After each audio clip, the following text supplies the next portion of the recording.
I was talking to a girlfriend the other day, and we were talking about Eve. And I don't even know how we got on the topic, but we just started talking about how could she allow herself to get deceived by a snake. So, God tells you, I'm giving all of this to you. You can have every single thing. Just don't touch that one tree. Don't eat from it, least you will surely die, right? So, out of everything she could have possibly ate, after everything that the Lord gave her, it was this one thing that it was off limits. And the enemy used that thing that was off limits to say, did God really say? Oh, it's because that he knows that you're going to have more power than him. See, the enemy, he's cunning and he's crafty, and he can make some really, really good suggestions, but it's still up to us to take those suggestions that he's making and to actually do something with it, right? So again, he don't have no power, but he can make a suggestion.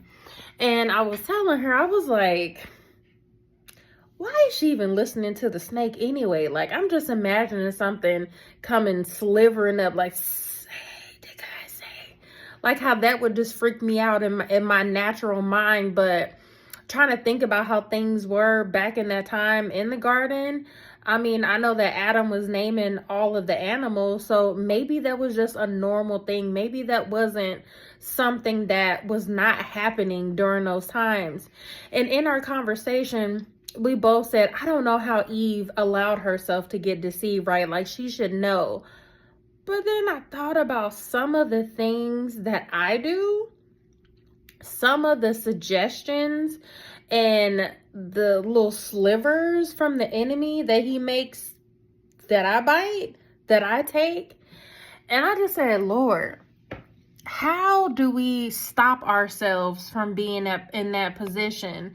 And it's silence the voice of the enemy. Know his word. Know what's for you and know what is not for you. And if God said you can have every single thing but this, just leave that alone. And I think that the biggest thing for me, the revelation that I got, is God is not trying to withhold anything from me. God is not trying to withhold anything from you. If he tells you that you can't have something at this time, it's going to work together for your good. If he tells you, no, don't have that, and you choose to do it anyway, he's telling you that for a reason, not because he's not a good God, because he's still a good God. But if he tells you no, it's for a reason. If he tells you not yet, it's for a reason. And then you start hearing the enemy whisper a little something up in your ear telling you, nah, you good. You can have that man. It don't matter if he is still married and currently going through a divorce. No, you need to leave that man alone. That man needs to take some time and he needs to heal. That woman needs to take some time and she needs to heal. Oh, no, it's okay. You can go ahead and eat that piece of cake. Yeah, go ahead and eat the whole thing of pizza. It's cool. Everybody else is doing it. Go ahead, have another shot. Everybody else is having another shot. But what did the Lord tell you? Did the Lord tell you to stop drinking? If he told you to stop drinking, why are we listening to the enemy or listening to people who don't have our best interests at heart? And so I'm saying all this to say that we all can be deceived. We all have the opportunity to do just like what Eve did.